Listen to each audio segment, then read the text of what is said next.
Bonjour à tous et bienvenue dans cet épisode numéro 14 de Front-End Chronicles. Aujourd'hui, on va parler de Webpack. Je suis Denis Souron et je suis accompagné de Benjamin Ozano. Comment ça va, Benjamin ? Écoute, ça va très très bien et toi ? Ça va super. Alors, est-ce que tu peux nous dire un peu plus de Webpack ? Je te dirais même avant que comme on est sur une fin d'année, qui dit fin d'année dit cadeau, et quoi de mieux que de parler de Webpack dans un nouvel épisode de Front-End Chronicles à écouter sous le sapin. Ah, c'est un merveilleux cadeau. Avant d'attaquer tout de suite Webpack, est-ce que ça te parle déjà Gulp et Grunt ? Ça me rappelle des petits souvenirs. Un peu les ancêtres. Des petits souvenirs. On en a parlé un petit peu aussi dans d'anciens épisodes, si je ne me trompe pas. Est-ce que toi tu l'utilises peut-être plus justement aujourd'hui ? Quand tu l'as utilisé, ça te servait à faire quoi ? Alors, je l'ai utilisé même encore récemment sur une... Peut-être Gulp, Gulp, sur une partie Legacy, quoi. Un vieux front avec du jQuery et c'était encore Gulp qui tournait derrière pour un certain nombre de tâches, quoi, la partie packaging, etc. Tu as répondu un petit peu, c'est que ça te permet d'exécuter des tâches. Gulp et Grunt, ce sont des task runners. Ils vont orchestrer des tâches prédéfinies par rapport à un fichier avec des libs externes. Là où l'approche de Webpack va être différente. On va dire qu'elle est un peu plus statique avec la lecture d'un fichier de config qui va en gros te donner une idée globale des traitements qui seront effectués. Voilà, c'était juste pour resituer un petit peu le contexte par rapport à Gulp et Grunt. Mais pour Webpack aujourd'hui, à mon avis, si vous avez touché à un projet front-end embarquant du Sass, peut-être du Less, ou encore forcément les frameworks aujourd'hui, le triptyque de tête dont on parle à chaque fois, Vue.js, Angular ou React, vous avez sans doute déjà croisé ce, on va dire en français, groupeur de modules, module bundler, plus connu sous le nom de Webpack. Un jour, il faudra qu'on lance Front-End Chronicles Québec, parce qu'on est vraiment balèze sur la francisation des termes. Mais c'est vrai que parfois, il y a certains mots qui sont compliqués à traduire en français, tellement on n'a pas un mot précis. Oui, on sent bien qu'il faudrait rajouter un mot carrément pour matcher, quoi, parce que il n'y a pas d'équivalent en termes de sens, etc. Alors du coup, donc, on revient sur Webpack. Le but de Webpack, finalement, c'est assez simple. C'est de transformer nos fichiers sources, HTML, CSS, JavaScript, et de les minifier. On va venir regrouper tout un tas de fichiers. Moi, je dirais qu'on voit plus Webpack comme une petite usine. Vous voyez, vous avez vos matières brutes en entrée, comme je disais, JavaScript, le style, les images, les polices, vos assets. Et puis derrière, ça transforme toutes ces matières à l'aide de loaders et de plugins en assets statiques que vous allez pouvoir déployer un peu n'importe où finalement. Ouais, c'est à peu près ça. Et moi, ce que je trouve intéressant, c'est qu'au final, le bundler... qu'on utilise, on utilise pas mal Webpack, même si ça change, etc. Moi, ce que j'aime bien, c'est que ça résout plusieurs problématiques d'un coup, en fait. La première problématique, tu l'as évoqué, c'est la minification. Globalement, si vous nous écoutez, vous faites beaucoup de JavaScript, ou vous en faites au moins un petit peu, et vous savez que c'est un langage qui est interprété. Du coup, en fait, on va chercher à réduire le nombre de caractères nécessaires pour faire notre application. Parce que chaque caractère qu'on rajoute, ça rajoute du temps à l'interprétation du JavaScript. Et donc, si on peut embarquer une application qui fait 500 KO au lieu de 4 mégas, en fait, on va s'arranger pour le faire, même si elle contient les mêmes instructions, en fait. Et donc, du coup, cette étape de minification, c'est une transformation d'un code qui est développeur-friendly, avec des commentaires, des variables qui ont un nom qui va décrire à quoi sert la variable, etc. Et donc, on va passer de ce code-là vers un runtime qui est un peu plus optimisé, quoi. On a aussi une partie compilation. Aujourd'hui, on le voit pas mal avec les technologies qu'on va utiliser, quand on fait du JSX, quand on fait du TypeScript, quand on va utiliser certains frameworks, etc. En fait, on n'écrit pas du code JavaScript qui est compréhensible par le navigateur direct. On a besoin d'une phase de compilation. Et après, les dernières étapes qui sont vraiment importantes, on va chercher à résoudre et fusionner potentiellement des fichiers, des modules pour faire des paquets optimisés. Parce qu'en fait, le découpage que nous, on a pris pour structurer notre application, en fait, c'est pas forcément idéal pour l'exécution dans notre navigateur. Et la plupart du temps aussi, tu parlais d'assets statiques, c'est ce qui va nous intéresser sur notre front. On a envie de le déposer sur un CDN, donc Content Delivery Network, donc qui sont des réseaux de gestion de contenu dans lesquels on peut déposer nos fichiers afin qu'ils soient disponibles au plus près des utilisateurs. Donc dans les différents pays, par exemple, si on fait de l'international. Est-ce que c'est dans cette phase-là aussi où on parle de tree checking? Alors oui, il peut y avoir un peu de ça. En fait, c'est des choses... Alors tree checking, je redonne peut-être une petite définition rapidement. Oui, je t'en prie, pardon. Tree checking, c'est on va épurer les dépendances qui ne servent pas, en fait, parce qu'on se rend compte qu'elles ne sont pas toutes exploitées. Là, on peut se dire, dans notre code à nous, on espère qu'il n'y ait pas de code mort. Typiquement, si vous importez Lodash, vous n'avez peut-être pas utilisé toutes les fonctionnalités de Lodash. Et j'espère, parce qu'il y en a quand même pas mal. Du coup, en fait, vous allez vouloir exclure toutes les fonctions que vous n'utilisez pas, tous les utilitaires de Lodash que vous n'utilisez pas. Et pareil pour votre framework, pareil pour votre lib CSS que vous utilisez, etc. Vous voulez épurer votre contenu pour avoir que du code qui sera exécuté. Quand tu parlais de gulp ou de grunt et tout ça, c'était pas forcément très répandu, mais ça l'est de plus en plus aujourd'hui. C'est même la norme. Je sais pas ce que toi tu ressens là-dessus, mais le tree checking maintenant c'est un impératif, quoi. Oui, c'est limite un acquis. Un acquis et on ne fera plus sans. Ouais, moi je suis plutôt d'accord. Cette année c'était vraiment très axé, je parle de l'ensemble des frameworks, très axé sur la performance, ça l'a toujours un peu été, mais cette année on sent qu'il y a une espèce de seniorité. Et si on vient encore parler de Quick, qui a fait parler de lui là encore ces derniers temps, axe encore plus sur la performance en changeant carrément le paradigme de comment on fait une application front-end. Et quand on atteint justement plus en plus ce fameux plafond de verre où on ajoute moins de features, mais on vient optimiser tout ce qui est optimisé, on le voit en fait tout simplement cette année, quoi. Donc effectivement, c'est un acquis et c'est normal de s'en préoccuper aujourd'hui. Et donc du coup, là en fait, quand on regarde bien, Webpack c'est le grand classique, mais dans les alternatives, on a de plus en plus de solutions qui vont exploiter justement les ES modules. Et effectivement, Webpack par exemple est présent, si on peut parler d'un framework comme Angular, dès Angular 2 en fait. Ce qu'il y a en dessous du Angular CLI, c'est du Webpack. On a une abstraction grâce au CLI pour ne pas manipuler directement du Webpack, mais c'est toujours possible d'avoir une configuration custom. Alors je sais qu'à une époque, on pouvait demander à Angular CLI d'exporter la config interne de notre projet pour pouvoir manipuler plus finement. Il me semble que ça avait été retiré. Ouais, vers la version 6 ou 7 que ça a été retiré. Voilà, ouais. Ce qui ne vous empêche pas aujourd'hui de quand même utiliser votre propre config Webpack sur votre projet Angular, mais du coup, si vous n'avez plus d'abstraction, ça demande une certaine maîtrise de Webpack et de comment on doit assembler les fichiers Angular. Mais du coup, c'est quand même présent depuis longtemps, donc le pari était bon, puisque aujourd'hui, c'est quand même incontournable. Mais on va voir que de plus en plus, on a une concurrence, des alternatives qui viennent montrer le bout de leur nez et qui, eux, en plus, sont à la pointe de l'état de l'art, si je peux m'exprimer comme ça. Oui, et même si, il y a des choses intéressantes, il y a aussi eu des essais et des essais ratés. On pense naturellement à Snowpack qui était très prometteur. Il y a eu beaucoup de communication dessus. Ça avait fait un peu de bruit, quoi. En tout cas, moi, j'en avais entendu parler et il y avait eu pas mal de réflexions de est-ce qu'on doit bouger sur Snowpack, etc. Moi aussi.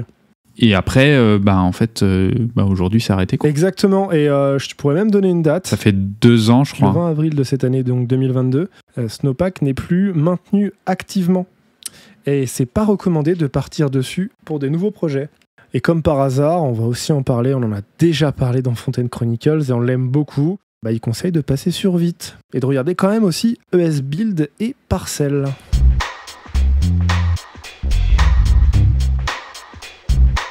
Alors on commence par quoi? Parce que là du coup on a déjà parlé un petit peu en parlant de Snowpack et on va pas s'attarder dessus puisque effectivement c'est plus maintenu et on peut considérer ça comme obsolète. On peut commencer par quel est le moins important de tous pour toi, Denis? Attention, c'est un avis purement subjectif, ça veut pas dire que c'est moins bien que les autres. Ouais, je pense qu'on peut parler rapidement de Parcel. Et je vais vous faire un aveu, je ne connais que de nom. Parcel, je ne l'ai pas du tout. Moi, c'est à peu près pareil. Le peu de choses que j'ai vues, c'est que on a un peu la même guéguerre qu'avec tous les autres au niveau de la com. Et comme quoi, c'est le plus rapide. Et typiquement... dans les dernières versions de Parcel, ce serait plus rapide que TurboPack avec une application React avec 1000 composants. Mais ce qui est surprenant, c'est que toutes les solutions de bundling arrivent à dire qu'elles sont 60% plus rapides que les concurrents. Donc... C'est ça. Et Webpack toujours dans la sauce, en fait, dans leur communication. Je parle pas de la communication de Webpack, hein. Je parle de tous les autres bundlers qui souhaitent faire de la communication. Ils mettent toujours dans la sauce Webpack en disant bon ben voilà, on est plus rapide que ça, plus rapide que ça. Donc Parcel, hein, c'est ni plus ni moins aussi un bundler d'applications. Donc un peu, même carrément à l'image de Webpack, hein, tout simplement. Ils aiment bien mettre en avant, comme tu le disais un petit peu, qu'ils sont plus rapides. Et aussi que, en fait, si on connaît Webpack, Parcel est une alternative plus récente. Voilà. Alors, on ne va pas plus s'attarder sur ça.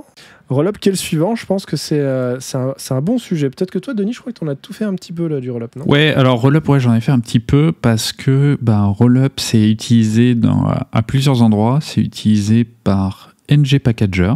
Voilà. Donc quand vous faites des libs Angular, c'est Rollup qui est utilisé. Et c'est utilisé aussi par Vite pour le bundle de production. Voilà. Donc Rollup, c'est quand même pas mal utilisé. Mais là où Vite, du coup, va distinguer un bundle de dev et un bundle de prod, NG Packager va tout le temps utiliser le même. Ça sera tout le temps Rollup. Ouais. Et donc, du coup, on sent que Rollup, c'est une alternative à Webpack qui est surtout là pour avoir pour assurer le code de production. Au niveau de Vite, ils utilisent Rollup pour la prod, et puis autrement, ils utilisent une mécanique de build qui s'appelle ESBuild, et qui du coup se base pleinement sur les ES modules, mais pour l'environnement de dev. Et donc du coup, il y a 2 bundlers différents suivant ce qu'on fait, et je m'attendais à ce que ce soit vraiment une situation temporaire, quoi. On lance vite, on a peur d'envoyer des ES modules en prod, donc on se couvre avec Rollup. Et ensuite, dans les prochains mois ou peut-être dans un an, on passe tout en ES module une fois qu'on est serein et qu'on sait que notre outil marche bien et tout. Et en fait, non, vite, ça fait 2 ans, si je ne me trompe pas, que ça existe. Et il y a toujours on n'envoie toujours pas de ES module en prod, en fait. Et si je dois résumer Webpack vs Rollup en une seule comparaison, en gros, Webpack, vous pouvez lui donner ce que vous voulez, il arrivera à faire ses bundles et puis optimiser comme il peut. Rollup, c'est aussi une façon de développer un peu différente, c'est que on va essayer d'écrire du code, d'une certaine façon, plutôt standard. C'est pour ça que ça colle bien avec les ES modules, en fait. C'est qu'on va déjà écrire par paquet pour que lui, en fait, puisse déjà optimiser, en fait, ses packages pour pouvoir ensuite virer le code mort.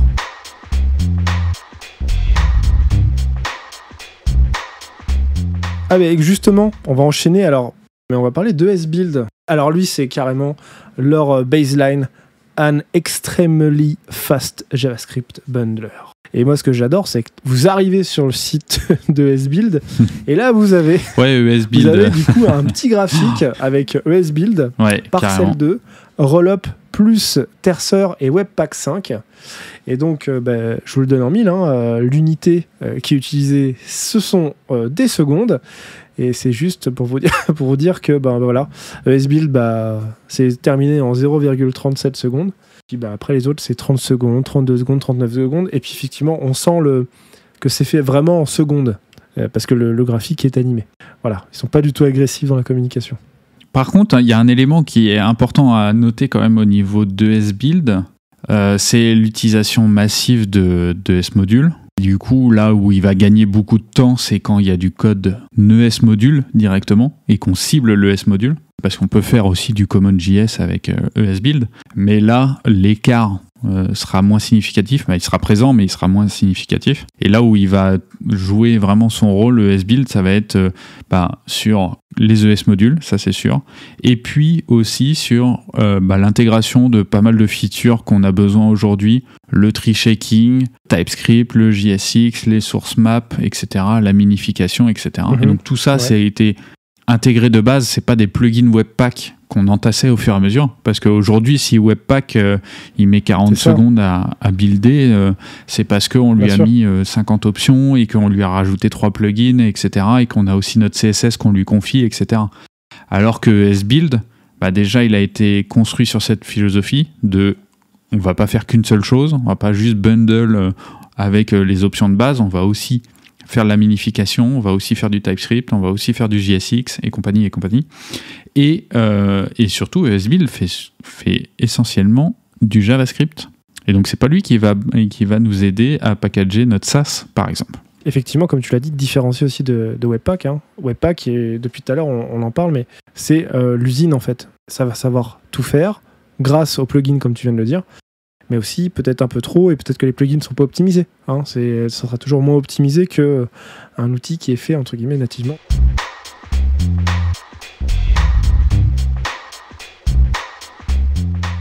Finalement, on va passer sur Vite, avant de parler de TurboPack ensuite. Comme tu en as déjà parlé, on va avoir à la fois de l'ESBuild et à la fois du rollup sous le capot, c'est bien ça ? Ouais, voilà, c'est ça, ouais. Et donc, du coup, pour l'instant, c'est pas encore prévu de changer. Et du coup, Vite qui continue d'avancer. Il y a la version 4 qui est sortie. Et donc, si vous suivez un peu ce qui se passe au niveau d'Angular avec les choses qui bougent, notamment les standalone components, le fait d'utiliser des guards avec des fonctions au lieu d'utiliser des classes, etc., en faisant appel à inject, etc., vous pouvez utiliser Vite, en fait, avec une application Angular, et si vous respectez un certain nombre de contraintes. Et donc, ces contraintes, c'est utiliser uniquement des standalone components, avoir un template qui est en inline, et avoir des styles qui sont en inline. Et après, si vous utilisez l'injection de dépendance, il faut le faire uniquement avec inject. Je pense qu'on pourra mettre ça dans les notes de l'émission, Benjamin. Ça peut être intéressant. Et d'ailleurs, en parlant de ça, en Angular 15, on peut, de façon expérimentale, faire un peu de ESBuild à la place de Webpack.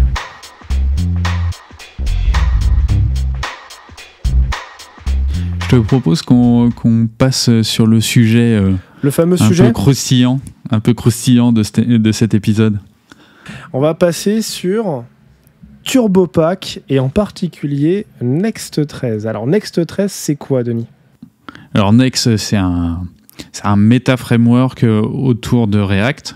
Donc c'est la version Angular, mais pour React, quoi. Donc vous allez avoir du SSR, du routage et tout un tas de features en fait out of the box. En fait, le but c'est de rajouter un cadre de développement qui est quasi obligatoire aujourd'hui dans notre front-end autour de React, parce que React de base ne fait que du rendu de HTML. Ça vient tout seul, quoi. Voilà. Exactement. Et donc du coup, la version 13 de Next qui est sortie il y a peu, et qui a été annoncé d'ailleurs pendant la NextConf qui était il n'y a pas longtemps, c'était en octobre ou en novembre, fin octobre si je ne me trompe pas. Et voilà, donc nouvelle mouture. Et pendant cette annonce-là, on a eu le droit aussi à un outil intéressant qui a été annoncé. Alors ils avaient déjà l'outil qui s'appelle Turbo, qui est un gestionnaire de monorepo Next, si je ne me trompe pas, donc qui est un concurrent de Enix, si vous connaissez. Et un concurrent potentiellement de Bazel, de Google. Ouais, c'est vrai. En complément de ce monorepo, de ce gestionnaire de monorepo qui s'appelle Turbo, ils ont sorti un bundler qui s'appelle TurboPack. Et donc du coup, tout est fait pour fonctionner ensemble, en fait. Donc vous faites des applis Next monorepo, et vous avez Turbo en gestionnaire et puis TurboPack en bundler. J'ajouterai une petite précision aussi de Turbo.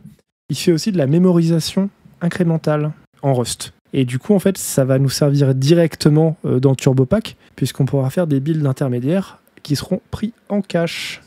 Et du coup, qu'est-ce que ça t'a fait, la petite annonce de TurboPack ? C'est incroyable. On va arrêter Vite, on va arrêter ESBuild, on va arrêter Webpack. Au niveau de l'annonce, moi je suis toujours content quand il y a de la hype autour d'un outil, d'un nouvel outil, même si c'est pas totalement dans l'écosystème, entre guillemets, le Angular ou ce que j'utilise actuellement. C'est quand même dans l'écosystème de cœur qui est JavaScript et le monde du web. Et surtout quand tu vois qu'en fait, TurboPack, c'est dirigé par le créateur de Webpack de base, Tobias Coppers. Pas n'importe qui, c'est pas quelqu'un qui ne sait pas ce qu'il fait. Ça c'est intéressant. Hein. Et aussi, ce qu'il faut savoir, c'est que TurboPack, c'est basé sur le langage Rust. Rust, c'est quand même assez en vogue en ce moment, à tel point que, quelques mois, la fondation Linux avait annoncé que certains programmes du noyau seraient plus forcément écrits en C, mais aussi en Rust. Voilà, donc vous voyez un peu la robustesse du langage. Ouais, on voit bien l'émergence de Rust, surtout dans les outils du web. À chaque fois, ça va être des outils qui sont en JavaScript, etc., qui vont être exécutés par du Node en général. Et puis, dès qu'on commence à creuser de la perf, etc., là, on n'hésite plus, ça va être du Rust. Tu vois, à chaque fois qu'on parle de Rust, moi je recite à chaque fois l'exemple de Deno. Hein. Deno est écrit en Rust. Pour parler un peu de TurboPack, ils mettent vraiment l'accent sur, encore une fois, hein, pas de spoiler, mais le démarrage du bundler. Vous voyez, là, j'ai quelques chiffres. Le démarrage du TurboPack prend 1,8 secondes. Vite prend 11,4 secondes. Et Webpack, 16,5 secondes. Sur une application comportant 3000 modules. Donc ça, c'est ce que vendent. TurboPack prend en charge, dès le démarrage, les composants de serveur, de TypeScript, de JSX, de CSS. Vraiment, la feature à mémoriser, en fait, c'est que grâce à ce moteur turbo, il est possible de marquer, entre guillemets, certaines fonctions, certaines parties de votre application à mémoriser. Ça veut dire que lorsque ces fonctions sont appelées, le moteur turbo va venir déjà se souvenir de l'objet avec lequel elles ont été appelées et de ce qu'elles ont retourné. Donc en gros, on a un système de cache et donc forcément, ça va accélérer énormément le temps de build. Voilà, c'est principalement moi la feature que j'ai retenue. Ouais, et puis, on peut remarquer qu'ils utilisent aussi la même chose qui fait le succès de Vite. Je ne saurais pas dire si ESBuild fonctionne comme ça, mais en mode de dev, ce qui fait que les serveurs de dev démarrent très vite, c'est qu'en fait, on fait pas de bundle. En fait, on fait plutôt du low bundle, voire presque du no bundle. Et en fait, on tire les dépendances à chaud plutôt qu'à froid. Parce qu'en fait, ce que fait Webpack, c'est qu'il va prendre tous vos fichiers, il va faire une grosse tambouille, et puis il va sortir 5 JS, 3 CSS, et puis 2-3 assets, quoi. Là où, du coup, des solutions comme Vite ou comme TurboPack, en fait, ce qu'elles vont faire, c'est vous allez lui donner un entry point, il va charger cet entry point, et après, tout ce qui est du lazy loading, donc par exemple d'accès à des pages ou à des modules mais en lazy loading, et en fait il va pas les charger.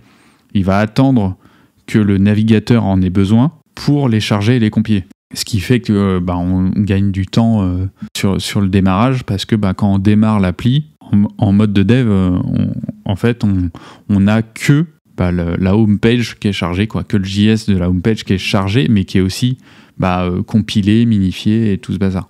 Donc là-dessus, c'est là où on gagne beaucoup de temps, quoi. Là où Webpack a besoin de construire toute l'application avant de fournir notre serveur de dev.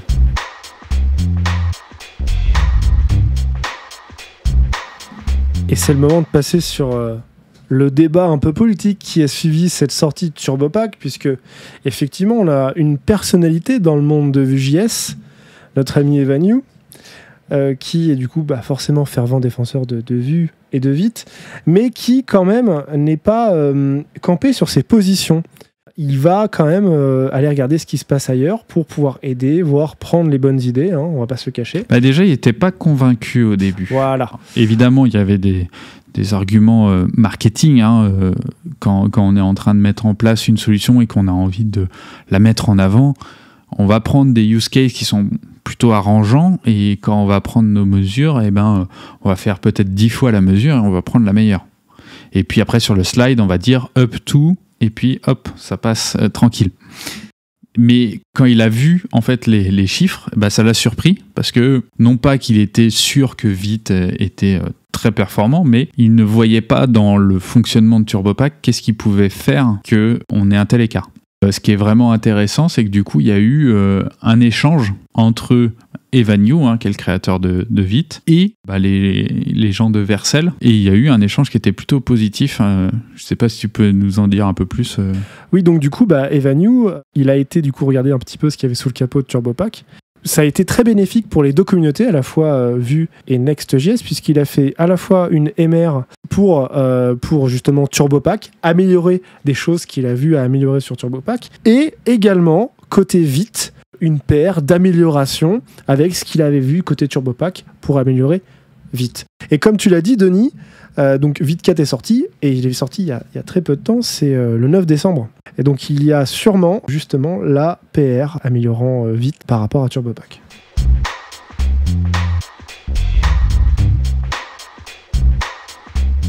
Et donc du coup, si on lit les articles, les influenceurs dans le dev, tout est beau, tout est rose chez React, comme à chaque nouvelle sortie et comme à chaque nouvelle version de Next. Sauf que, en fait, pas pour tout le monde, n'est-ce pas, Denis ? Et ouais, parce que en fait, ça a été annoncé avec Next 13 TurboPack. Quand on regarde bien, c'est toujours en alpha. C'est pas ready for production. Donc du coup, ça veut dire c'est quand même déconseillé d'utiliser TurboPack jusqu'en production. Et donc, même s'il y a plein de choses intéressantes qui ont été annoncées et puis des valeurs de performance, etc., qui sont assez agréables, en fait, on peut pas l'utiliser. On peut être plutôt positif par rapport à cette annonce, etc. Mais pour l'instant, en fait, on n'y est pas encore, quoi. C'est pas du tout en prod et c'est pas du tout ouvert aux autres pour l'instant. Alors, je rassure, la cible, c'est quand même de remplacer Webpack, et la cible, du coup, c'est de s'ouvrir à tout le monde. Le bémol, plus on va avoir de cas à gérer, et de problématiques aussi à gérer, et plus, en fait, ça peut impacter notre performance. On imagine bien que optimiser un traitement de calcul d'image, c'est très facile, mais par contre, une fois qu'on doit gérer les différents formats d'image, les différents formats de couleurs, etc., les différentes résolutions et d'autres filtres, par exemple de traitement d'image, là, on comprend que ça peut être plus difficile d'optimiser pour vraiment tout le monde, et donc la performance au global serait peut-être un peu moins impressionnante.